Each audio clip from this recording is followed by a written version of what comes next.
pris l'exemple de trois opposants. J'ai commencé par Martin Fayoulou. Je dis, mais il n'a jamais reconnu les résultats des dernières élections. Comment est-ce qu'il acceptera ma main tendue? Moïse Katumbi était prêt à faire la même chose. Il avait même fait la même chose, mais grâce évidemment à la pression des siens, il a accepté qu'il rentre dans les institutions, mais lui reste borderline. Joseph Kabila, n'en parlons pas. Lui, il a carrément boycotté les élections et prépare une insurrection parce que l'AFC, c'est lui. Je sais qui est derrière. C'est pas ma tête qu'il cherche, il cherche la tête du chef de l'État. Et qu'il sache que je ne vais pas reculer d'un seul pas.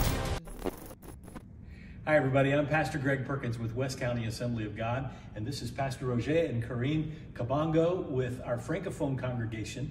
And because of the bad weather that's coming to St. Louis, we're needing to postpone the launch of our Francophone service until January 12th. It's going to be an exciting day, and we're looking forward to seeing what God will do for the Francophone folks here in St. Louis. Bonne nouvelle, comme vient de le dire le pasteur Greg, nous repoussons, nous reportons le culte inaugural le dimanche 12 janvier. Pourquoi? Parce qu'il y aura la neige ce dimanche ici et ça sera un peu plus high. Alors nous repoussons, nous serons ici le dimanche 12 janvier, le matin à 10 h. Nous allons célébrer le culte inaugural, nous allons bénir notre Dieu pour ça. Nous bénissons le Seigneur pour ça. Amen. Comme dit la parole de Dieu dans Romains 8, 28, tout concourt au bien de ceux qui aiment Dieu. C'est-à-dire, nous croyons que c'est dans le plan de Dieu. Amen. Parce que Dieu dit dans 2 Chroniques 16, 9, que Dieu étend ses regards sur toute la terre pour soutenir ceux dont leur cœur est tout entier en eux. Nous avons notre cœur en Dieu et nous croyons que Dieu nous soutient. Pour les 12, le Seigneur est au rendez-vous. Venez nombreux, venez nombreux, que Dieu... Mesdames et messieurs, bienvenue sur Balobelia Peuple Télévision. Bozola l'émission Nabinoto Lobela Ekolo. Merci de nous avoir choisi pour vous informer. Le président de la République a réuni autour de lui les généraux, mais aussi d'autres officiers supérieurs de l'armée. Dans la réunion, on a ministre de la Justice, le ministre des Affaires étrangères, Bazala qui confiait une très grande décision. Et Zouamaki, mesdames et messieurs, Bokoyo Kayango, Nakatia émission Oyo. Et au moment où nous vous parlons, donc les nouvelles offensives ont été donc lancées par l'armée en vue de récupérer Bongo, cité à Massissi centre. D'autres fonds vont se diriger vers Rubaya, mais aussi Karouba, mesdames et messieurs. Des très grandes décisions militaires, Bokoyo Kamakamounini, président Félix Assoloni, généraux, et décision Nini Bazouaki. Deuxième sujet au cours de cette émission, mesdames et messieurs, Paul Kagame regrette déjà les années Kabila à la tête de la République démocratique du Congo. Voyant sa fin venir, Paul Kagame cherche à ressusciter Joseph Kabila. Joseph Kabila a annoncé déjà dans la Jeune Afrique aux tournée aux États-Unis, dans tournée en Europe en vue de sa rentrée politique.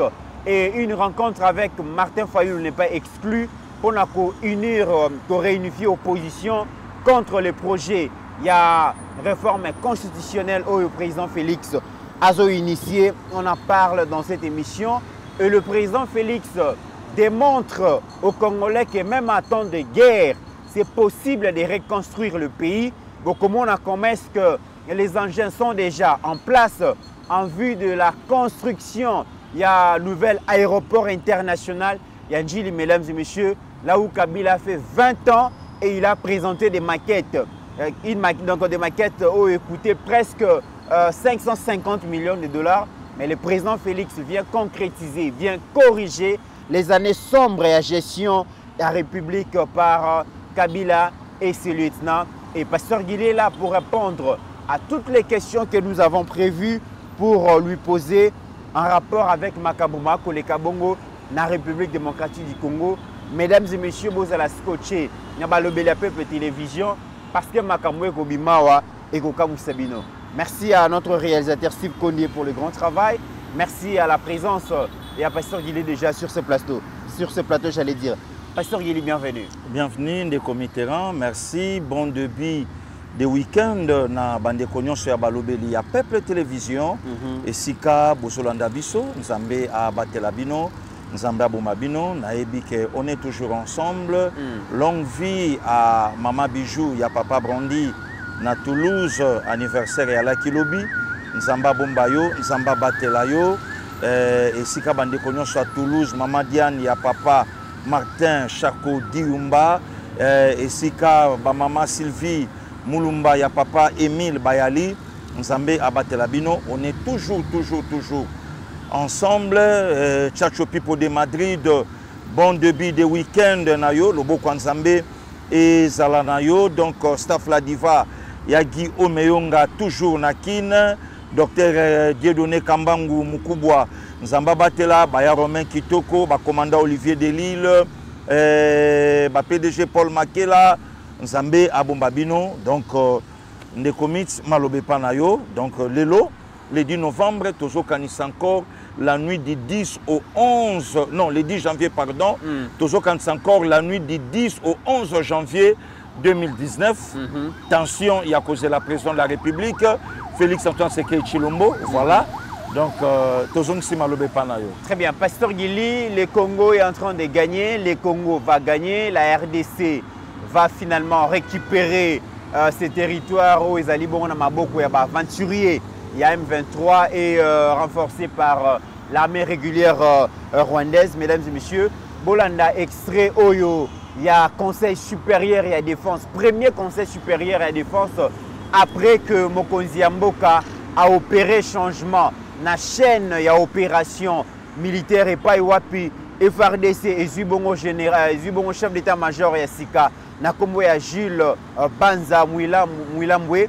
Donc, premier conseil supérieur et à défense et Salemaki et pas Iwapi associé à Kipé. Et conseil supérieur à défense élargi pour Bakotisa Kibongo na réunion wana ministre de la justice excellence Constant Moutamba na ministre des affaires étrangères madame Thérèse Wagner. Pasteur Guili, une très grande décision et Zouamaki Tolanda extrait à conseil wana ou Salemaki Bongo par moi Namboka, son excellence Patrick Mouyaya, comme ça, Toya Kozonga. Terminé sous la direction du commandant suprême de forces armées de la République démocratique du Congo et de la police nationale congolaise, une réunion du Conseil supérieur de la défense élargie où nous avons essentiellement passé en revue la situation opérationnelle dans toute la République démocratique du Congo, mais spécifiquement dans l'Est de la République démocratique du Congo. Cette réunion du Conseil supérieur de la défense était la première avec le nouveau chef d'état-major général qui a eu à la suite du vice-premier ministre, ministre de la Défense, donné les grands axes de sa vision sur ce qui concerne notamment la montée en puissance de forces armées de la République démocratique du Congo, mais la réponse militaire que nous apportons face à la guerre d'agression qui nous est menée par les Rwandais et ses supplétifs terroristes du M23. Comme vous l'avez suivi à travers les médias ce matin, dans le rapport qui a été fait par le chef d'état-major général, nos troupes ont repris l'initiative et nous ne voulons pas aller dans des annonces, mais vous allez voir que dans le jour qui vient, la montée en puissance de forces armées de la République démocratique du Congo va se poursuivre et les pans du territoire qui sont occupés par les forces d'agression seront récupérés. Nous aurons régulièrement l'occasion de vous faire le point de ces progrès. Au-delà de la question opérationnelle qui a été abordée dans toute sa dimension, nous avons aussi abordé les aspects diplomatiques de ces questions où vous avez noté avec nous l'isolation de plus en plus constatée du Rwanda qui montre que ce n'est pas le pays qui veut la paix dans l'Est de la République démocratique du Congo. Et de ce point de vue, la ministre d'État, ministre des Affaires étrangères, a reçu des orientations précises sur ce qui doit être fait à ces niveaux. Dans le même esprit, les aspects judiciaires doivent se poursuivre parce que nous notons, au vu de l'évolution de la situation, des comportements, des attitudes hauts de mots qui sont suspects, qui ne sont pas de nature à renforcer l'unité nationale ou l'union derrière nos forces armées de la République démocratique du Congo pour mettre fin à cette situation d'agression. Les ministres de la Justice, mais aussi l'auditeur général de forces armées de la République démocratique du Congo, qui participaient à la réunion, vont tous prendre des dispositions à leur niveau pour s'assurer que tout comportement à caractère subversif qui ne rentre pas dans l'objectif premier de la reprise de l'intégrité territoriale de d'autres pays, c'est des comportements qui pourront être sanctionnés. Le même constat a été fait dans la couverture médiatique des événements dans l'Est de la République démocratique du Congo, comme nous avons eu à le relever à travers les mises en garde qui ont été faites. Nous voulons vous dire que des mesures seront prises dans les jours à venir contre tous les médias qui travailleraient dans le sens d'accompagner l'œuvre terroriste qui s'est faite en République démocratique du Congo. Pour l'impératif de la paix, il y a des mesures qui devront être prises absolument pour qu'on s'assure que tous les efforts nationaux qui sont faits pour restaurer la paix dans l'Est de la République démocratique du Congo puissent l'être. Nous avons évidemment eu l'occasion de passer en revue aussi d'autres questions d'importance capitale qui sont traitées au niveau de nos différents services pour nous rassurer que toutes les mesures sont prises pour que la paix soit restaurée, que la sécurité règne partout en République démocratique du Congo. Nous allons terminer évidemment par rappeler la mobilisation que le président de la République ne cesse de demander à tous les Congolais autour de forces armées de la République démocratique du Congo, dont il a à nouveau loué la bravoure et les sacrifices. Et donc nous allons réitérer ces demandes pour que toutes les populations congolaises fassent confiance au président de la République, mais aussi aux efforts soutenus du gouvernement dans le cadre des différents fronts. Pasteur Gilito Oti Kolanda, extrait à réunion et à Conseil supérieur et à défense élargie. Kassinaba indiscrétion dans Makambweleka qui na réunion wana Pasteur Gili. Mokonzi Mboka a réunir ba généraux, na ba officiers supérieurs et armés, na la police autour naye. A sololi na bango makambo ebele entre autres. Alobi bosenga kinga ina pesa armée ba moyen na pesi. Bosenga kina somba mandoki na sombi. Bosenga ki to écarté ba traître to sali yango et lelo boye to zui commandement ya sika na lingi na yoka makambo mususu te na yoka o trahison te na yoka o ba soldat ba futa mate o makambo ya ba munitions ba armes ezate nyonso na pesi bino et toza na besoin tozwa bongo victoire finale. Peuple congolais a besoin kimia, peuple congolais a compté sur bino armée pour récupérer le territoire mobimba parce que l'armée bosa témoin de que négocier na Kagame, Kagame a kimitable la négociation et la communauté internationale les batu nyonso ba yebi que Kagame azali aventurier, Kagame aligné kimiate, le peuple congolais bazo se rabaisser maintenant na bino armée à mapinga et sengeli que bosala musala et na tongo au moment où ça l'émission Pasteur Gili offensive moko eza déjà lancé. Il y a Kafu pour récupérer Bongo. Masisi centre, Front Moussousou Bazo se diriger vers Lubaya et pas Iwapi d'importants jugements. Il y a Colton Ezali, Moussousou Bazo qui est vers Karouba. Donc décision au Bimina Conseil supérieur à la défense au Pasteur Gili et ça qui est armé finalement et ça la Moussala Nango. Ndekomite, merci. Il faut te signaler bateau depuis armée Yambo Kanabiso, n'importe qu'à présent Mobutu et Koufa et Bebaka, deux présidents baleki Congo sa élection armée. Bandeko baza d'accord nanga le président Laurent Désiré Kabila. Azalaka clair yakolo bayango que ba meminga ina ba mampinga ya baninga ya bapaya ya bamboka mususu nde meminga. Bandeko pe baza d'accord nanga leader à opposition à l'époque, Papa Tshisekedi de Amulumba, de res mémoire, a joué Bisa Laurent Désiré na musika, abi yo ozamo na mboka yaka. Mais bateau ozana bango na simawana baza ya Congo te. Lobi ba osala yo passé. Pesa bango ya bango bazonga. Ayoka kaete résultat toyebi oye kobota ba Joseph Kabila. Joseph Kabila ye po ala kisa biso ke aza ya Congo te. Kabila ye ayeli biso bato na ye. Ne komiti biso zala milliers na mboko yo. Avant de répondre na motuna na yo de komiti, yo moko yebi bande konyo so ba yebi na lingaka kolokota pona pesa bato likanisi ya malonga na mutu. Très important Pasteur Gili. Biso zala milliers na mboko Congo zala na armée te. Congo zala na armée oyo de komite na ya lobaka yangeli ngeli. Namboko Tozwa officiellement chef d'état-major général Yafak, force armée congolaise, un Rwandais, James Kabarebe. Résultat nango na Congo bande kobayebi. Nde komiti namboko armée na biso ba préféré ba so mapinga ya ekolo ba mimba wana kitona po ba kendo boma bango. pour bakendo kufa basala ba diarrhée rouge na bakikuna bande kwa mwanda ba omona ndenge ba volontaire ba militaire ba officier ba osenga biloko kolia na mwanda abandonné siko yo tuna tamba oya mboka bakendeki na mwanda basongisi bango na recrue basongisi bango na mambebele tuna siko ba o batikala na mboka awa banani ba Rwandais ba Zimbabwéens ba Angolais ba Namibiens ba Zambiens tutikala na bango awa Basoboma Laurent Désiré awa ndeko Mitterrand le 16 janvier 2001 deux armées étrangères Bazowele la positionnement Moutaoko ma président na Congo. Vous vous rendez compte de comics? Angola a soutenir Edi Kapend, a Kangi Fleuve Mobimba Banda Kuna Tikotoyo, armée zimbabwéenne ya Mugabe à l'époque, et so soutenir Joseph Kabila et Kangi aéroport. Namboko. Parce qu'on a nyonso na tuna fake alaka wapi. Na taona nyonso tuna FRDC alaka wapi. Na taona nyonso tuna même Faza, il y a le colonel Richard et il y a la Kawapi Natawana. Il y a le Kangala machine de guerre et il y a la Kawapi. Wana wapi awana Congo. De comités armée ya bapaya imposa biso président awa na Congo.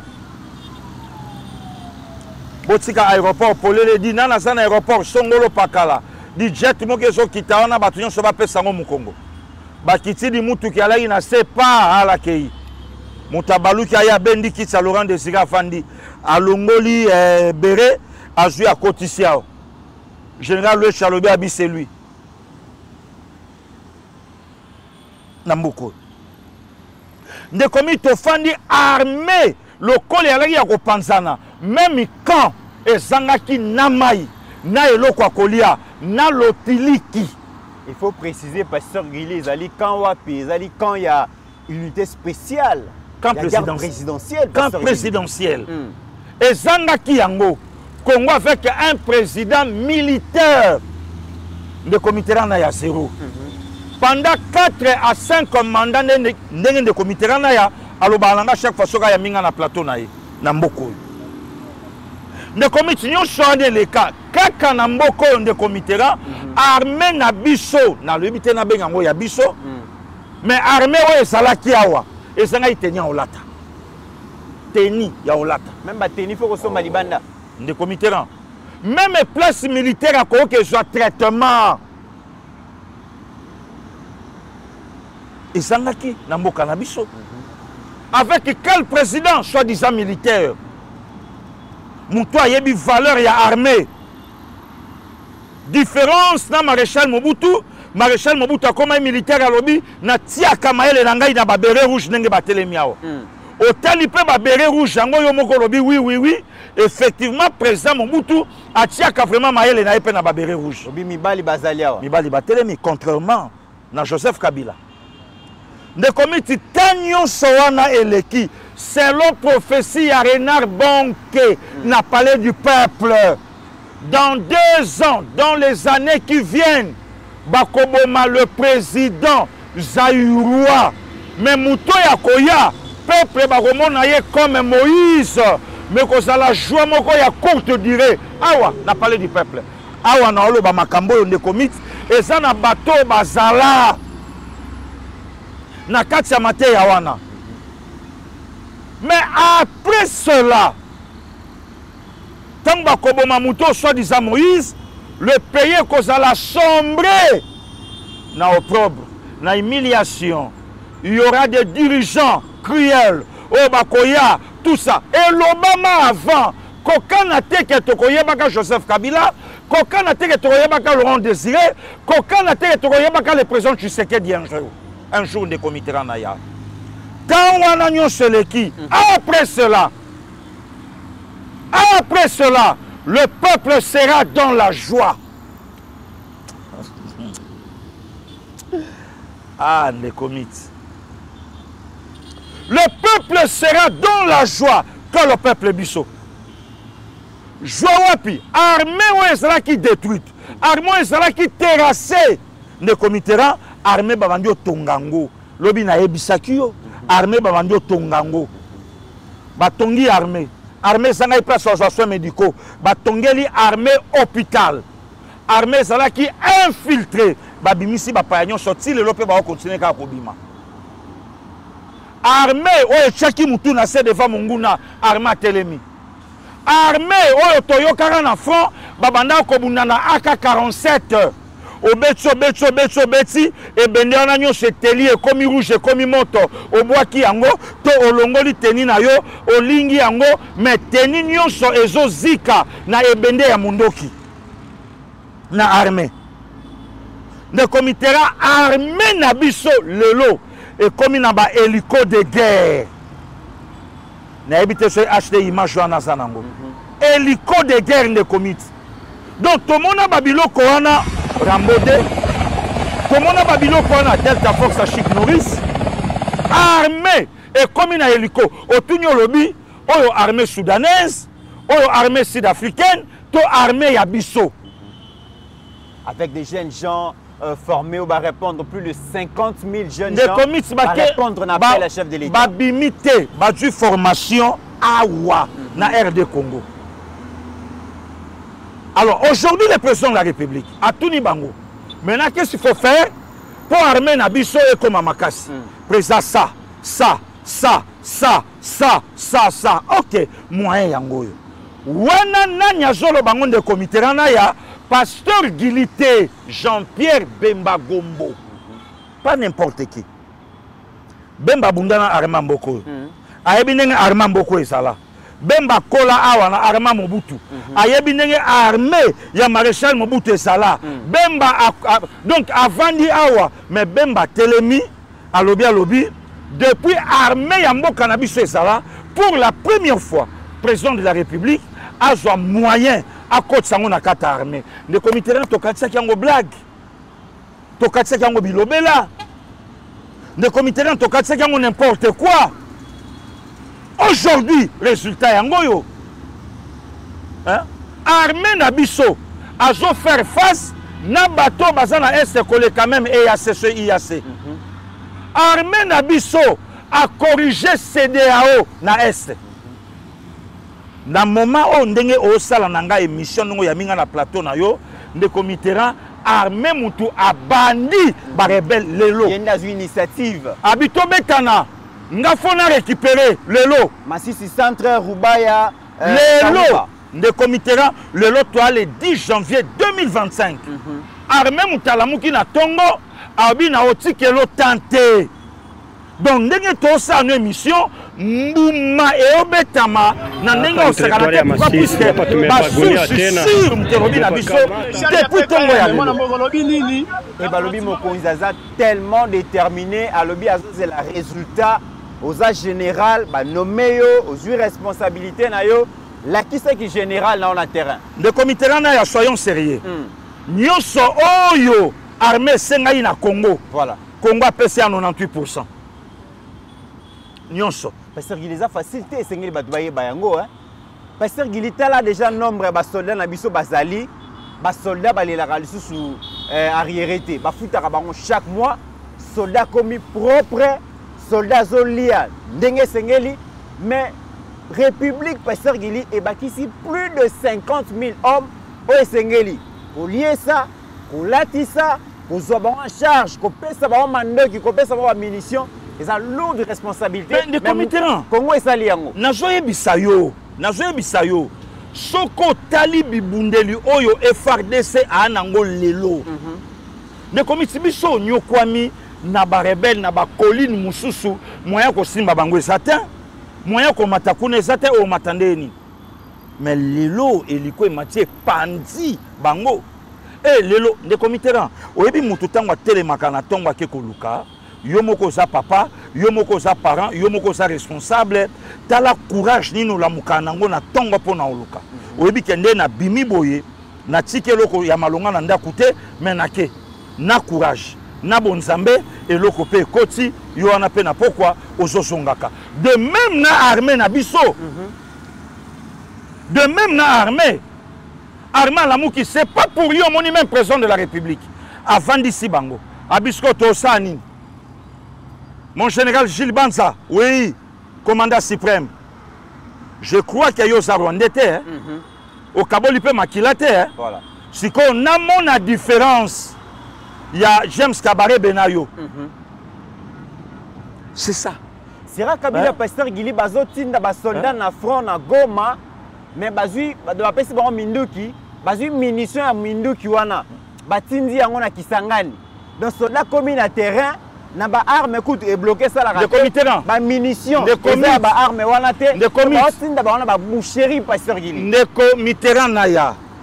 Le frère qui est venu juste après moi. Au Yebiye, au Monaye, au Solaranaye. A sali 4 ans na front. Oyo ngana sisi komela mabe la vie qui y a continué. A obeta li solo ezateke ba yebisaki ye. Abi kulutu tozo wele la pont. To wele la pont. Biso mapinga ya mboka to wele la pont. Papa rebelle na ngambo biso na ngambo. Même teni. Ne komita la to sibisa humiliation na Congo. Yo sakana te de comité là. Hein? Habito we la pont. Bango kuna biso kuna. Tenyo biso lati bango balati. Toyokani tolobi bon, biso to so babando ya mutane, to kanga na mutu, pope sabokese na biso na bango. Mbuma tobi bon, to benga Kinshasa. Abi commandant Hippo anakin. Commandant Hippolyte. Nani wana? Qu'est-ce que commandant Hippolyte était? Commandant Hippolyte. Yé mutasimba qui base terrestre. Force terrestre. Ah ouais. Force terrestre Zara Joseph Kabila pasteur Gili. Le comité là. Commandant Hippo. Yewande Joseph Kabila. Commandant Hippolyte. Bakate na mukuse commandant Hippo. On a sobriquet en armée. Son vrai nom, commandant Hippo, baye bien commandant Hippo. Bisonde te koyeba le président Songolo Pakala. Mais na armée baye ba ki commandant Hippo. Makambo na olo ba muta contredire ngata. On a identité ne o yeba na vraiment. De comité là. Na mikanda. Na lobi de comité là, baye commandant Hippo. Donc na ben ngana mbila te, na sala na armée te. Toyo kango na bambila, ngaite de comité là na ya. Babi bon, tobenga commandant Hippo na kin. Commandant Hippo. Awa biso towe la pont. Rebelle yo na ngambu. Soka tu biso pont. Akwa attaquer biso pont na sima na biso e balé. Ah ok, pas de problème. Tozo na yo avion à Timbandaka. 45, 50, ce bomeli 55 minutes. Donc moins d'une heure de temps. Commandant Hippo abi ok, bo c'est là. Na otinda renfort libumundu da ekei ne commit bana Congo y compris na propre frère nanga batali babia heureusement commandant Hippo eko sauver ba côté à contact na avion tuni bango bosa côté ni babite biso to à côté droite. Ah ok bon er moko droite après ça rappelle gauche selon position o mutasaleli. OK bon pour te signaler encore malamu. Commandant Hippo, au moni bando rouge biso. Commandant ba kotoyo. Ba pese balé mu Congo. OK. Commandant Hippo baloli avion. De commit 9 bombes. 9 bombes côté na biso moko. Côté na biso ya Congo. Ta 9.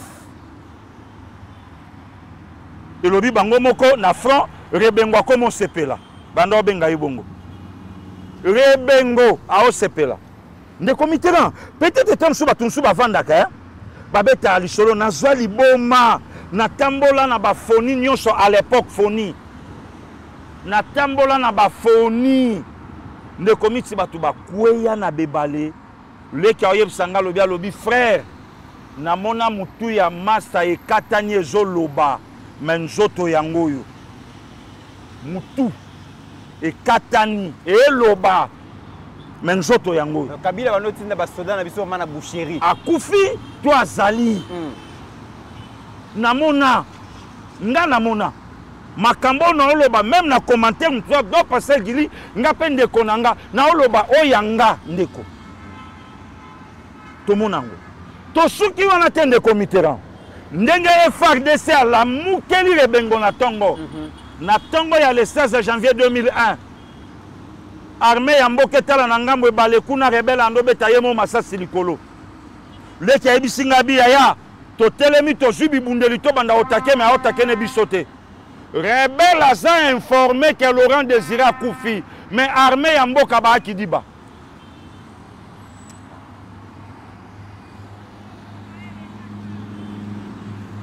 salama na mboko ndeko miti na oloba leki oyo yanga oyo alandi nga na nsima leki oyo yanga S4 na bino akufi S4 akufi batelema nyonso nga na yebi yango nga na soda S4 akufi S4 oh. Commanda Hippo ndenge nini soit Tintin soit Milou Commanda Hippo 0 Commanda mais position ndenge nini kuna rebenga o sepela S4 akufi siko biso position ndenge nini e okomela biso ndenge nini position za ndenge nini tolala tolamuka Commanda Hippo akoma Joseph Kabila Kabange awa Commanda Hippo akoma Joseph Kabila Kabange ne comité basakani na armée ya Congo bapanzi yango po ba réduire Congo Congo est comme faible donc Congo est comme l'autre côté le président Tshisekedi est venu au pouvoir mais comment tu peux gagner guerre wana armée na biso ezate il faut to trier banane ne comité anti ba osala bongo eza na bana ya mboka oyo bakokai kolongola soni ya Congo bakufi yao le Mamadou Ndala Lucien Baouma Bazaï Bamuzamabe Ndekomi tellement ebele na lobi baza oyo bakufa biso toyebate toyebate baza ebele il y a même un officier ya mboka na biso commandant il peut tala ekabi yo na sentir esprit moko résistance général Madoa et pas na yo na mon esprit moko ne to telemelanga neti moi minene faut les gambeka yo na mon clarté planifier mbalamo yo na mon neti o vimba eloba nango bande kolanga batedi kaka na ngambo babos kolama kwangu o gonflé donc o gonflé lengai Madoa est parti ne commit bana ya mboka oyo banya balongola soni armée aujourd'hui dans l'au-delà toyebi ba Lucien Baouma toyebi Bambunza Mabe mais les autres toyebi bango te le Mamadou toyebi bango mais les autres de comité naya toyebi bango te babina kitona basasa ba officier bakufa na maladie na kitona na poison na kitona kutu ba négligence na kitona kutu bakufa na diarrhée rouge le kia oyebisanga sacrifier bango vraiment alobi yaya o sala diarrhée yo moko yebite ko so bimisi yango muninga ne mutaolo banayo muninga mutaolo banayo ke obebisi muninga mais yo moko oyebite ke non na bimisi yango nde komiti bazwa bango na kitona bayebisa bango bo kitakine lokwa bodu formation patati patata siko bo kitakine ba se retrouver directement na basankusu mais ba oyo lelo ya mboka armée ya mboka lelo na kitona président de la république a ke kopia bango moral abi lokola bondimi ko bundela mboka basi na bino bana na bino makambu na bino botikela ngonga bino bokende tala différence de comité naya siko yoyebisa bato nyonso bandai kotinda Tshisekedi a signé Kabila alingaka signé Kabila na nani alingaka signé Paul Kagame na nani de comité alingaka signé na nani Tshisekedi abina bongisa armée personnellement moi ton frère naïba général Gilles Banzatin naïba qui était na Kombo le comité limbisanga pardon na sincère naïba qui était nzoka Congo azane lombe na kati ya armée Gilles Banza siko tuna n'epoka commandant Hippo ayeba qui était voilà nde comité hein tuna ba général lokwa ba général Christian Chiweyo Songesha hein tuna ba général lokola Beriki Mwila hein osu ba Modeste Mpanga hotelie na sima oyo soudanais oyo nani to oyo nani mwana mboka général Modeste Mpanga congolais ba capitaine France bana mboka hein ba colonel Salumu bana mboka ba aimé Amboyo bana mboka. Je me souviens encore pour la première fois tokutana na général Kangudi ya Pasteur Gili na bureau na ye ozobanga même ko solola na ye po mbinga ya mwana mobali polobi mais na lobi na yo telemi boye to suka wapi ne commit au moins ba général Kangudia donc ba na double corps double face en tout cas mon général limbisanga ipo soko twinga ilelo na ke na yebite général Kangudia ya teni voilà na général Kangudia ya teni civil deux personnages différents. D'abord yo moko non to côté là na bureau au talandenga la timbro on dirait donc à sali dédoublement to kutana na ye to voyager na yo na mon général a benginga lati civil on dirait comme simple on dirait esprit et longwe na nzoto parce qu'on est commis Congo sala na bana bongo batanga médecin mais Congo il y a 4 mandats il y a commandant Hippo et présenté biso ba Kaimbi. Allez-y comprendre des comités. Parce que yoyi bisanga la zone qui qu'on a John Numbi un civil impéré un civil et puis zoka musanga Pasteur Gili banda fachaye nanu toyoki un général coopéranté hein série ya Kabila ba rapport banda kobima bazokanga ba généraux na ba faire ba trafic ya bois ba trafic ya ba bazana ba belé général a Simba Club ya munene ya mboka na biso pendant 10 ans à sala point de presse à lobby par an donc du 1er janvier 1 million par mois au général à dépense rapport na bonne équipe sans compter sa propre famille sans compter belle famille sans compter bami et connaissances sans compter 1 million général. Tout notre salaire n'a eu combien? Heureusement, le président Amadou Djabi, le publicité, meilleur président de l'année 2024, Amadou Djabi, respect. Na moyen na yamouké et un civil. Un débrouillard aussi. Ana na moyen te me bolingoka ya club. Azoko tsamouké mouké, mais publicité, meilleur président. Il y a l'année 2024, Amadou Djabi pour notre club.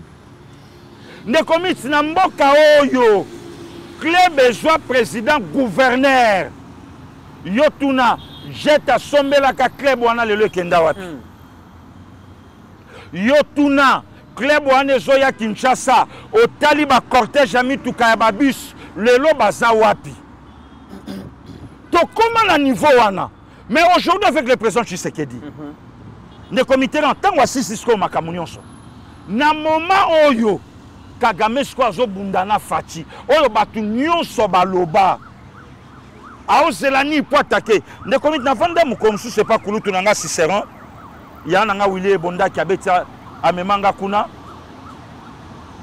ya maabi to vandi boye biso tout po ya de fois na lié journal to vanda repas papa Cicéron ou bien na salon bikamwa eska bakata kata biso sukiona na ba vie kabo akabo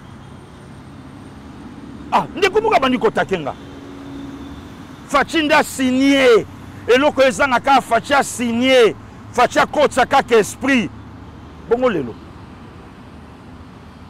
ne comité Facha signé toi signé te il y a un pasteur na mboka nanga na otanga kombo na ete mais bato bayebi azala clair olobango lobi na ondima ye soka za présent soki moura ba respecter aujourd'hui toute l'armée très bien. Hein, des comités. Très bien. Te pardon des comités Ranaya. Lelo, pourquoi pas na Congo batuba alaka en intro, mais conclusion bazonga raté. En tout cas, merci quand même la président de la République. Voilà pasteur. Merci quand même la président de la République. Nga personnellement, puisque Thomas Tchakatembe, Thomas alaki na Biobi, allait na Genèse, mais conclusion na yepé salaki. En tout cas, lelo nandimi. Na monima ke na armée et comme kotosa mokonzamboka non seulement kotosa mais un président civil a tongeli biso armée a tongeli biso mapinga ya ekolo que le lopé ba territoire musunde comité et koya wana toyeba te Et quoi on a toyé batin? Mais le lot ma tout mon amaki FRDC à Kangi. Oh mais au Rwandais. Au Rwandais. FRDC à Kangi na maboko. Si vous avez même ba Kangagi de Bakangaki lobby. De comité là. Rwandais bangwana. Na lobby FRDC à Kangi. FRDC au Beta. FRDC au Panza. Le lot to mon nango. Le lot to mon nango. Siko yebisanga tangu l'excellence Patrick Mouyaya a télémi pas ça la compte rendu. Il y a le kaki na kati ya salle avec le président de la République. Na bateau nyonso bakotala mambi ya sécurité, il y a armée makambe belé le comités na oyebisa batu ba Olanda biso. Oyebi Mouzala qui un bon parleur.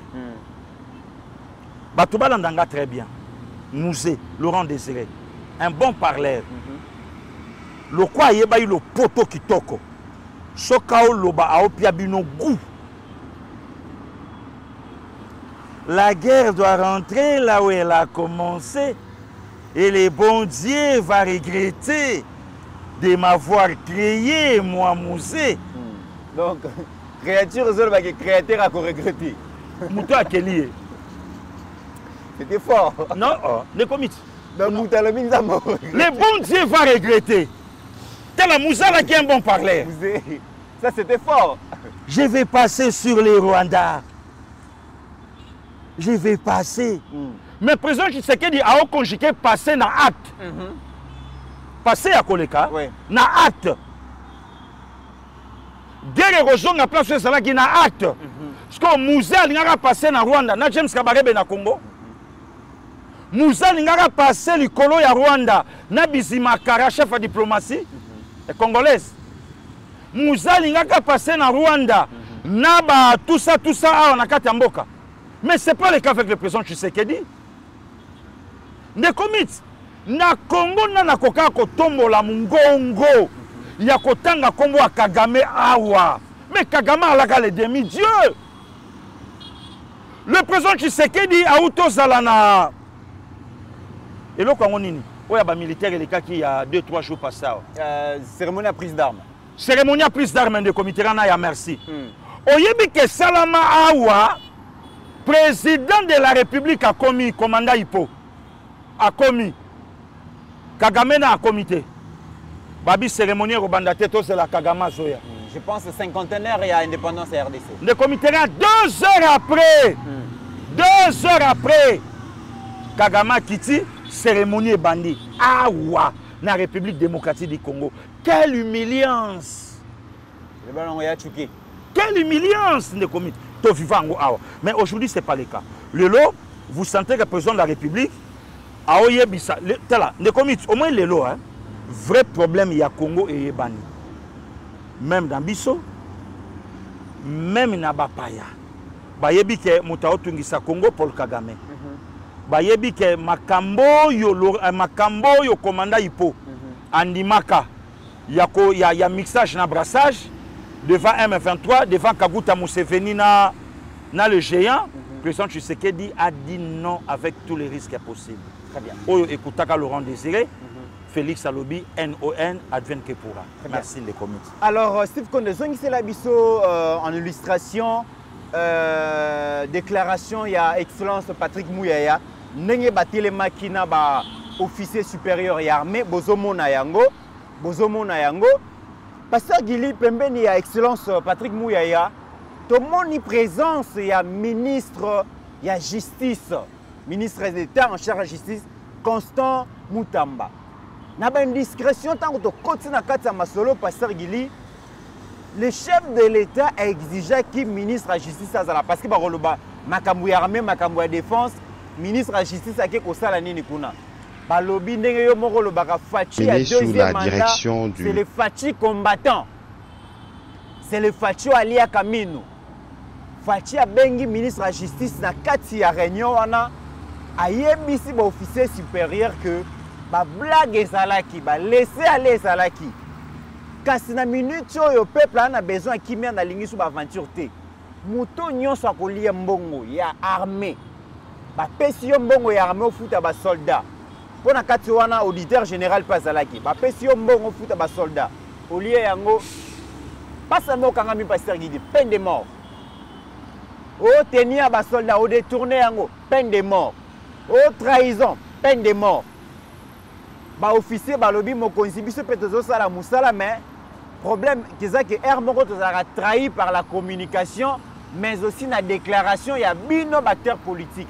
Facha ABC excellence Constant Mutamba lobi banda lelo aux journalistes, aux religieux, ça veut dire sango, aux évêques, aux pasteurs, aux ceux qui mutu à droit de l'homme. Ce qu'on mekika ko relayer information aux un avantage et ennemi contre Mbokanayo, peine de mort. Il y a une présence, il y a excellence Constant Mutamba na réunion, il y a défense Pasteur Guili. Le comité na ya nola. Le comité est loko oyo batu bazelela ki Tshisekedi du Félix Antoine yango tokomi. Le comité tokoma na yo Rwanda na HD. Bande ko bayamba biso na Giseni totambola. Na Rwanda nana ko sala fion. Na makambo etali politique na Rwanda. Fion. Le comité ko sekate ndeko langai. Ko sekate na oyebisa yo. OK. Joueur moko ka na Rwanda yete mutabandi yango. Atiebi célébration na ye kaboy. Ye moko beta lisolo na tela lobi na comprendre na quartier bato assisté ba komo leka. Mais célébration na e bandi na Miguel. Nana kofotola nde komiti na Hollande makambo ya président o ya Corée. O ya Bokoto. Voilà. Na chaque palais a obligé photo na ye fezala. Na chaque ndaku ya ko photo na ye. Olingo lingate. Nde komiti yo lingate yo na. A imposé bango même accoutrement. Et ça même ne la télé mususu un Coréen a kola tangote président Pekisa. On a moins de 40 ans. Pour les réseaux sociaux pésatés. Exacté. Mais les deux a parmi les pays développés, il y a monde, Corée du Nord. Awa. Et pas dengue sochocho au Chumbe national. Opposant zate. Awa, nangam. Ne komiti na betela olisholo awa nangambu. Makambo na oloba roga olandanga. Makambo na oloba ramatula olandanga. Makambo na oloba Gigi Fala olandanga. Makambo na olanda bastari ya Sefa bayebi. Grand frère ya Sassou Abalaka. Mopawa kenda robeta kuna zwaka lara danger. Ba musicien Sefa basangani basala loi moko. Ba musicien ngambu babeta su kuna te bango pe ba fula ilo. Mambo na oloba bato bayebi yango 2007 2008 na Sefa. Et comment tu es pas Sassou? Sassou a tout na bango. Parmi bino tout ndenge bozawa, ndenge boye. Nana bola ndule loko a Kofi. Nana bola ndule loko a Jibe, loko a Wera. Loko a Fali, loko a Fere. Nana mona le padre na Sefa. Ba o yambaye na escorte présidentielle. Le padre o ya lelote. Le padre o ya lelote. Le padre à 2007, nanou. Le padre écoute donc, il y a danger, il y a les locaux les catés. On a le padre à maison mère, ailleurs à sali mouvement na ya bandi. Mais pourquoi le Congo fait comme Sili Koti au Koufi au Simbi à Ofele, donc Moutounion soyez à sauter à l'éki, oyaye à sauter à l'éki, oyaye à sauter à l'éki. Ça va blague ça trop Pasteur Guili. Oh, le comité là naya. Na lobi na yo fo balue ko mabongo. Na temps de guerre blague ça la raté. Na mboka oyo il y a un pasteur à Simba lelo 3e pied. Pour na obundela son propre pays, le Congo. Sauvons le Congo. Yoka, sauvons le Congo. Pas trahir le Congo, te sauvons. Le comité. Makambo basala ye na boloko. Nzambe ka mutayebi. Leader l'église a refait Amboko. Ambongo aleki nani? Ambongo aleki Koutino na nini? Na mboko bayebi Koutino akokana teke tokoye ba cardinal Ambongo moko. Makambu Koutino asali po na Nzambe na mboko. Même ata po na Congo na mboko. Donc quelque part le lot Constant Mutamba pe a ba responsabilité na ye Achango na esika. Quand le pays le lo sango moko à la mouki na soutani aye alobi en tout cas ceux qui présentent la République ayo ki bisote il y aura un jeune homme courageux où il y a ko risquer pas à jouer pouvoir tola muka Christian Malanga ye mukonga chole ko zo fimbute mite ki ya chole e ko zo fimbute sima evangeli dendo deringo bakola li sa chole te pia mileki. On est à Babiloko et les Kakanaba dictature, Pasteur Gili. Non, Nalobi, il est qui? Et puis Azali quand même un loin de Dieu, Pasteur Gili. Loin de Dieu, mais Moutoumoko passe. Là, je ne confirme pas, Lobia na débord, na Mikili, na plus grande, aïbi même na balifan. Des femmes. On a deux maisons. Hein? Des femmes. Cardinal et Michel Salaman na Mikili, père de 17 enfants. Un bon tireur à ratarater. Un bon tireur. 17 enfants. Oui. On a ngaïté, on a des diffamations. Et Michel Mombesalama, la poton de comité, Lukango, le ministre Constant Bengo Brandi. On a relayé, on a relayé. Et l'on est zangi. Donc, chef de l'État a dit sur temps, Abina temps de guerre, ma blague pèse à la ramingité. Tu sais que l'apologie ennemi, en tout cas, il s'engeli. Tu sais qu'il y a deuxième mandat, yeyo. Oyo biso olingi. Ne komiti même à réseaux sociaux na biso à Congo. To cause les premiers peu l'échec na ba réseaux sociaux nyonso. Nangola réseaux sociaux ça te ba vivante. To solana bangote. Biso ba journaliste ba comment ba aza congolais mais aza journaliste royal. Ba Jino Makuta bazana ba leki nanga ba Guimarin lokwa bazakuna. Est-ce que to solana bangote? Réseaux sociaux ça te. Oya Congo comme t'es spécial. Réseaux sociaux à Congo. Hein? Oh, Fayulu, Meki Koloba, ça la non, bango kutuna oya, na bandina on a ba pasteur, na bandina on a ba sali en Zambé. Pasteur a été en église, a joué makamamboka koti sita. Makamamboka.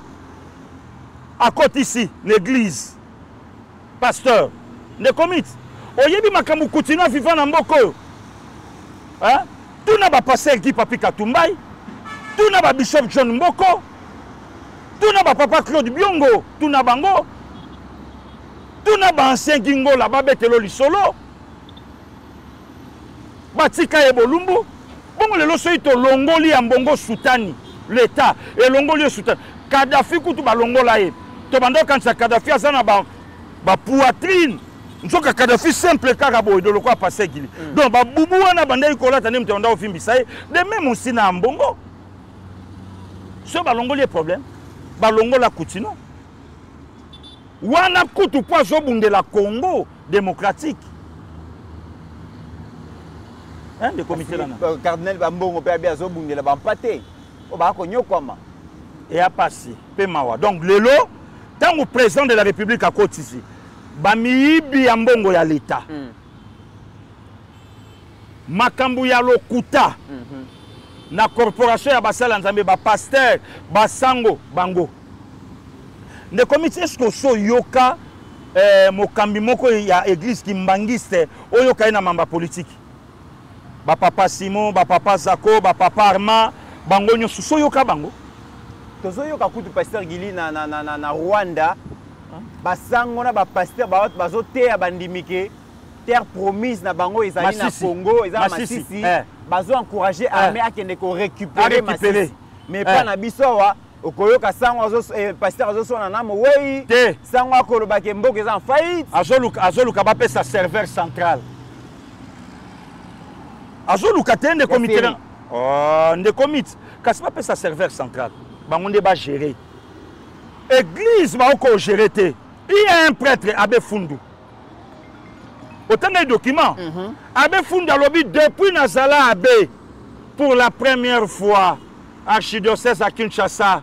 Et les la trois prêtres n'a pas condition moko négligé. Sango moko autokufawa moko ba fondateur na biso groupe Kakisi Tonorité Abbé Monga Patrick. Na oluka photo na Saint-Pidi Zangiringiri na tata papa ya botanga po papa nangale katekisi. Anda opia malongi. Communauté Moussal Luanzambe, place Nana Kouli, Bondo 49, direction ya Terra Bondo Shaba, na Gambela, na Kouli première communion wana.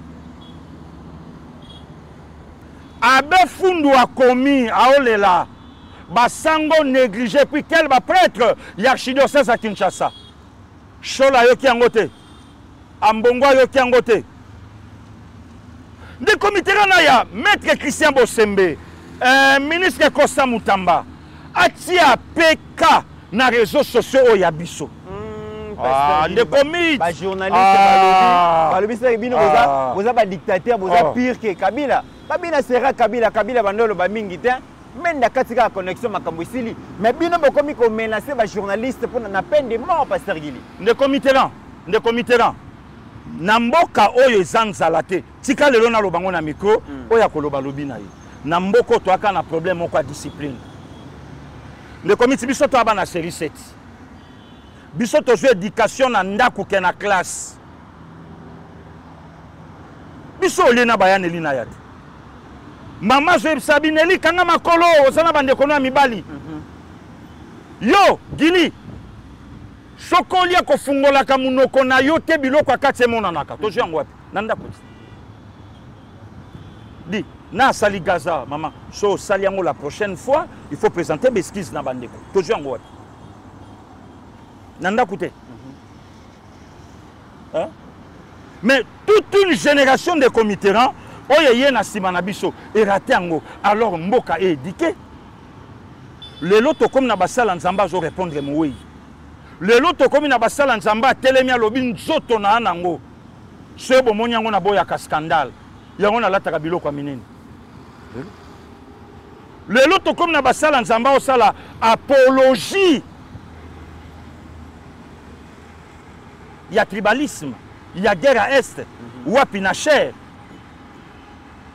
le loto sana basala nzamba telemi alobi na na message pour na président de la République boye bisa lukanga na opesa ngo pa mutu moko te boye bisaka président de la République a lukanga na na message moko nzamba lobi nanga pona ye oloba bongo pa Kagame et pas Kagame opia message wana tota Kabila ah voilà te pas Kabila opia message wana opesa ngo donc quelque part le long de comité na ya réseaux sociaux ko tindi kabiso na mwa baboye bebele mais quelque part bonyama pe komi bravo aujourd'hui la président de la République ministre Mutamba sambu sana yo avenir à Congo lobi eza maboko na yo na maboko na biso bilenge sala yango to mona lelo ba makambo yo nyonso toke nango le comité ebi lelo batu fo ba pambola ka fachi lelo très bien il faut discipline de comités et quota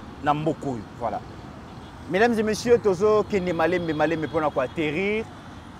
Paul Kagame, voyant sa fin venir, a commis qu'on regrettait les années. Kabila. Mieux vaut Kabila que Fachi pour Kabila, pesa qui est nyonso. Yango bomoni Kabila a ressuscité. Kabila lui a zong à la scène politique. Ceux qui bottent en jeune Afrique, Kabila est la bande a tourné déjà en Europe, après qu'il est aux États-Unis. Après avoir rencontré Katumbi et Claudel Lubaya et d'autres politiciens, Martin Fayulu, parce que passer na Fayulu, ils ont passé un très lourd. Mais pour l'intérêt à Mboka Bakokutana, ils ont un problème. Le plus dangereux, c'est le président Félix, d'après Bango. Mesdames et messieurs, d'après Kagame, c'est Kabila Zonga. Mais Kabila Zonga pour Nanine. Parce que Kabila avait tout donné à Kagame. Ngam Nazolo Bayangote. Steve Kone, tant ils allaient les sous-souter, sangi c'est la vidéo ya professeur Kalele na ce que kozala to ya caméra to kozongela yango mikole koya mais pasteur Gili balobi caméra esengeli Kabila esengeli azonga azobanda déjà ba tourner donc Kabila maza décision na politique le comité na ya Kabila kozonga na bokonzi problème tin c'est simple akoyi na yepe kozonga vous comprenez les comités. Kabila koki na yepe ko zonga na bukonzi wana même ngai ya yo mutu na yo na d'accord Kabila zonga na mokonzi. Vous êtes d'accord Kabila zonga? Très bien, très d'accord. Mais une seule condition. Vous êtes d'accord? Naza d'accord. Na d'accord Kabila zonga na mokonzi. Mais yo kono makambo caméra aluba pona Kabila pasteur Gili. Na professeur Kalele. Bangomi balé ba vidéo ezali. Dans ce cas, ceux qui Kagame zo luka Kabila zonga lelo eza pona makambo Kabila pesa bango en terme ya accord. Total à deux vidéos on a comme ça. Pasteur Guilo ya pour conclure. Merci. Pour outrepasser tous les volets. Ce n'est pas sérieux ce que vous dites, monsieur Kamere. Si vous aviez un plan pour pacifier l'Est du Congo ou l'ensemble du pays, et l'Est du Congo, c'est toujours là où il y a l'instabilité dans votre pays, et ce plan approuvé à l'Assemblée nationale, elle n'a pas été appliquée. Pourquoi? Est-ce que c'est parce qu'il y a eu un autre plan entre Kabila et Kagame? Justement signé le 23 août 2008. Et 8 mois après. On va revenir sur votre plan là. Exact. On va revenir sur mon plan, mais je voudrais vous dire, le 23 août 2008, le président Kabila et Kagame, à travers les représentants. Ce qui est curieux du côté du Rwanda, c'est le chef d'état-major général de l'armée et le ministre de la Défense qui avait signé. Qu'est-ce qui est curieux dedans? Curieux, c'est de notre côté. De l'autre côté, c'est le ministre de l'Intérieur qui a signé à la place du ministre de la Défense, ce plan-là. C'est l'inspecteur général de la police qui a signé à la place du chef d'état-major général de l'armée. Donc ça veut dire que de votre côté, vous n'étiez pas sérieux, du côté rwandais, vous étiez sérieux. C'est ce que vous voulez dire? Ça, moi, je n'entre pas dans ce qui se passe du côté du Rwanda, mais les personnes attitrées ont engagé l'État dans les domaines de la défense et de la sécurité. Selon vous, pourquoi, de votre côté, il n'y a pas eu ce sérieux qui a mis le Rwanda? Et je crois qu'il y avait d'agenda caché. Je crois, et je suis convaincu de cela. Parce que je ne peux pas comprendre qu'au moment où nous sommes en discussion avec la rébellion de Laurent Nkunda, nous avons approuvé les recommandations et les résolutions après la conférence de Goma, et ne reste plus qu'à les appliquer. On va chercher un raccourci où le peuple congolais apprend à travers la radio et la télévision que les troupes d'un pays qui venait d'agresser frontière avec le Nord Kivu là-bas, des ministres de la Défense congolais et rwandais. Ils signent un accord. Dans cet accord, les deux parties conviennent de ce que les armées rwandaises peuvent entrer au Congo et surveiller les 9 frontières de ce pays. L'accord existe. Nous en avons des copies. Le 18 du même mois, de la même année, le ministre congolais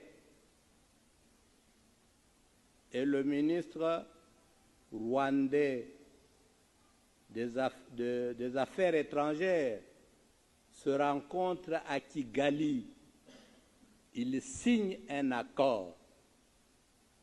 Dans l'accord, ils acceptent que les services de renseignement rwandais peuvent entrer au Congo, sillonner toute la République pour assurer la sécurité.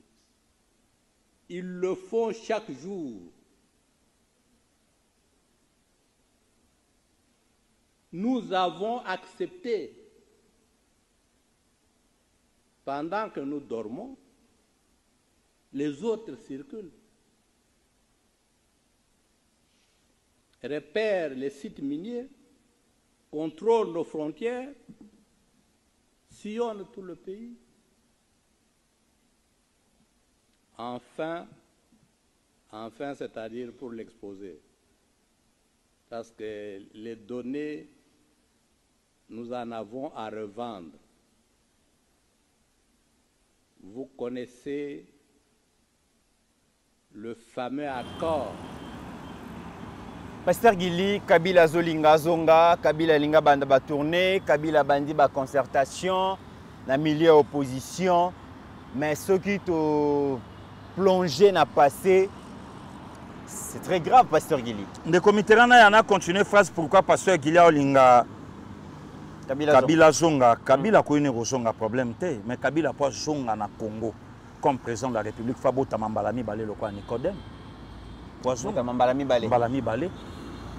Potobo sana oyo Kabila sali na biso ba congolais na mboko yo. J'ai un grand frère na Bofé. Il y a Baudouin, il y a Manacha Boudino, le Parlement. Demouch, Patrick Touna, Patrick Lokole, Tuna Bodino. Makambu yaya wana mona na mboko na période. Donc Kabila là na batu na yebandoko c'est la batu makambu bakangi bino bake. Donc il y a même des innocents tués dans ces pays pour plaire na Kabila. Kulu to ana riska liwa. Ariska lelo yo ana bové mobala batamana. Lelo avanda ndi makabila zonga. Mama ani shebeya. Avandi bo atali Kabila zongi. Hein? Veuve ya Fidel Bazana. Avandi bo atalité Kabila zongi na pouvoir. Hein? Nde komiti. To vandi mabo totali. Oyo nyonso etongami na mboko oyo. Na Katanga ba aéroport na ba Kisangani Bangoka. Ba université réhabilité construit 2 aéroports. Yanjili yango ebandi. Des routes. De routes, merci de Comitérant. Kabila Zonga. Kabila Zonga, pour ya kodondo na ba centre culturel, na barena, na ba centre financier. Kabila Zonga, na budget à moins de 5 milliards, atikela ibso pour ya kodondo na 18 milliards. Kabila Zonga na armée o ya Panzaka o lelo fachi atongi. Kabila aya rozonga po alei sankor banyama sombela bango ba biloko makambe belebele. Kabila zonga po Kabila bosana ini na Congo. Kabila azonga po Kabila abosana ki nini na Congo. Oh Kabila tali te Kabila fazonga. Mais Kagame zole la Kabila Kabila bande ko servir Kagame très bien. Mais tout ça c'est le président Tshisekedi. Premier épisode à président Tshisekedi. Et allez Kabila Total a yesoka koka Kabila mupanzi Kagame monani. Kagame tala batu nyonso bayebi qu'il faut faire attention avec Tshisekedi. Tshisekedi a l'obarate mais il agit. Ba vidéo tola qui ça prouve qu'aller la lobango. Ne komiti bitumo bana mboka ba okweya na est chaque fois. Hôtel compositeur nango Joseph Kabila. Vidéo yango wana. Pendaison publique faut la tabatu lokola. Ba vraiment Chibanda Tunga Mulongo. Il faut la tabango. Le lot pas fungola Mulongo Kabila Fasonga. Le lot comment au Pexaï. Beau confondre un lion qui se repose par un lion qui mort donc qui est morté. Beau confondre un taiseux par un mueté. Un Congolais. Un Congolais. Kabila Kozonga et bisa kibino que il reviendra bientôt. Un Congolais de très très mauvaise qualité. Et le bananga ta jolie la maman mère à El Chana. Meri la diva. Mawatro, na soni na Chadar alobi calamité Kabila Zoloba. Qui? Chadar, abi Kabila Zoloba d'ici là et par rapport à la situation. Et loko nini Kabila Koloba lelo par rapport à la situation. Oh Kabila tikaka budget 18 milliards lelo komi 5 milliards. Et loko ni Kabila Koloba lelo hôpital ba militaire atongaka na kanchach lelo esangi kisi. Et loko nini Kabila Koloba lelo atikaka ba biloko lelo ba bebisi yango. Et loko ni Kabila Koloba lelo o bande konanga ya makala monga fula bakoyoka ye pona nzela ya le destin. Et loko nini Kabila Koloba lelo bande konanga ya Montikile et pas papa Pascal Kasongo que je salue bande kwa Montikile bande kwa kota bambinza kuna oyo nzele salama yipen pompage yipen bakoyoka Kabila po Kabila lobi nini po babetela Kabila maboko na nini bande kwa Kisasa zando etongami oyo Kabila bosana ke zanini. Non, des commis, soyons sérieux. Soyons sérieux. Non événement. Même pas. Donc Kabila poisson à Kabila faut l'acception maman nae. Bakunda wapi. Kabila poisson à Kabila faut l'acception tata nae. Kabila faut l'acception bande konaye. Oya ye Kabila. Biso ça un problème te. Oyebi bangote. Oh bon te yebi bango. Te yebi bangote. Kabila poisson à Kabila faut l'acception banzela tambola ya ba potopoto akangama après kolongwa sana ngonini. Kabila faut aloba na biso plus de 10 millions de Congolais au yatikaki. Alingi achevé to comme na ba 30-40 millions de Congolais ba kufi eria uzonga. Mais bien ça la tournée déjà. Kabila tanga olinga zonga. Aolinga zongi saba robingele na komba. Aolinga zongi saba ya na ngai ja Denis Makanda na komba. Balisien ngando. Aolinga zongi sabango. Aolinga zongi saba patu kabango ba papa wali ba papa ngoma na komba. Aolinga zongi sabango ba Weston Mukendi bazonga na komba. To Kabila oluka na biso nini. Moi je crois qu'il y a des comités et comme R mutuna muta n'est pas na bango. Muta qui n'est pas na bango ngolo bani pasteur Gili. Ba me la kabiso un jeune homme de la nationalité rwandaise yeto yebaka ete mais lelo to yebi que il est du Rwanda, azonga na Rwanda. Le comité biso sibisa humiliation hein. Il y a un président qui a un costume pour la première fois dans la vie à la tatanga comme président. Le comité Kabila Zonga Kabila comme président jeudi 26 janvier 2001. Lundi le 30 janvier 2001. Donc 4 jours après, José, commandant Hippo, a instruit le gouvernement congolais balongo la plainte na bango na cour internationale à justice. Parce qu'en 1999, tu funda Rwanda. Tu funda déjà Rwanda. Nana funda Rwanda, le président congolais Laurent Désiré. Pour la atrocité, Rwanda sala awa. Kabila ye. Et loko ya liboso Kabila luka kia sala. Alobi alobi ayebisi Congo. Bolongo la plainte au bochela Rwanda kuna. Oyo bofunda Rwanda. Ngamo mwana bango na ye awa. Makamba Rwanda awa isate. Le commissaire a une image Kabila a pointé Kagame du doigt. Kayom Toboma peuple nanga. Batine langango. Pour Kabila son na pouvoir, c'est pas un problème. Très bien. Ba Franklin Roosevelt te bazonga, ba Dengue Sochumbe bazonga. Mais Kabila poisonga Kabila fa bota mambala ya mi balé lokola Nicodème. Voilà. Différence à Kabila na Tshisekedi. Kabila ndeke. Tshisekedi soso. Mutunanga maikalamba ya yembango. Soso na tongo ata bimi. Suka suka na pokwa. Aozonge pa na bango. Lelo tozana président Fachi. Aéroport ya Sony. Oyo Congo atika nango ya Kinshasa. Tshisekedi ya bandi otongango. Misale bandi. Banje yangwana déjà yangwana Steve Azola Exabiso. Banje yangwana yepo itonga aéroport international. De komito kitana ona aéroport Jomo Kenyatta ya Nairobi. Tokitana yo na Oliver Tambo ya Johannesburg.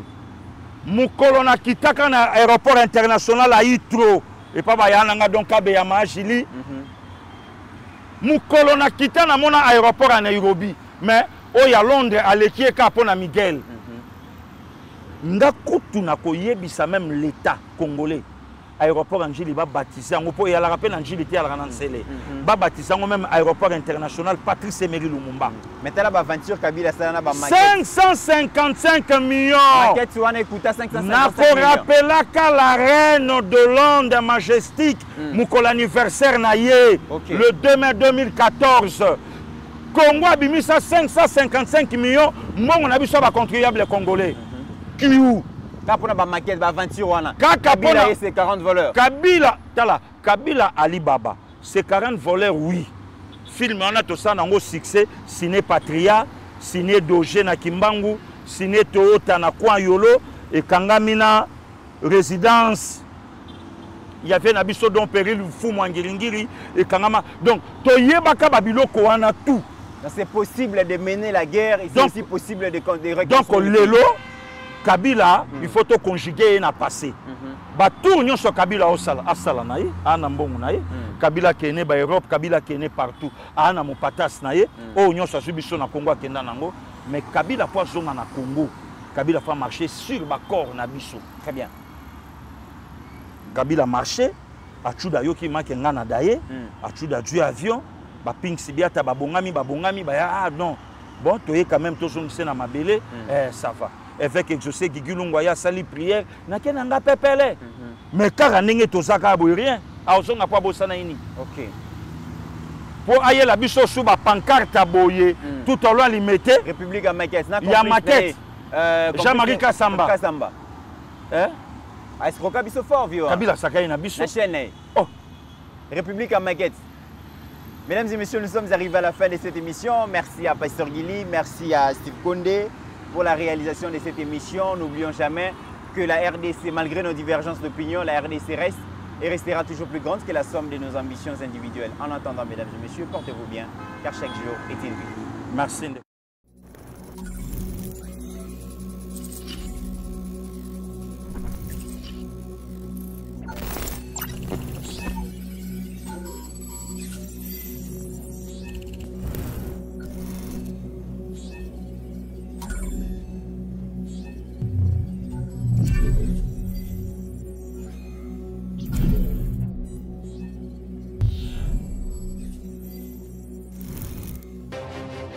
pris l'exemple de trois opposants. J'ai commencé par Martin Fayoulou. Je dis, mais il n'a jamais reconnu les résultats des dernières élections. Comment est-ce qu'il acceptera ma main tendue? Moïse Katumbi était prêt à faire la même chose. Il avait même fait la même chose, mais grâce évidemment à la pression des siens, il a accepté qu'il rentre dans les institutions, mais lui reste borderline. Joseph Kabila, n'en parlons pas. Lui, il a carrément boycotté les élections et prépare une insurrection parce que l'AFC, c'est lui. Je sais qui est derrière. C'est pas ma tête qu'il cherche, il cherche la tête du chef de l'État. Et qu'il sache que je ne vais pas reculer d'un seul pas.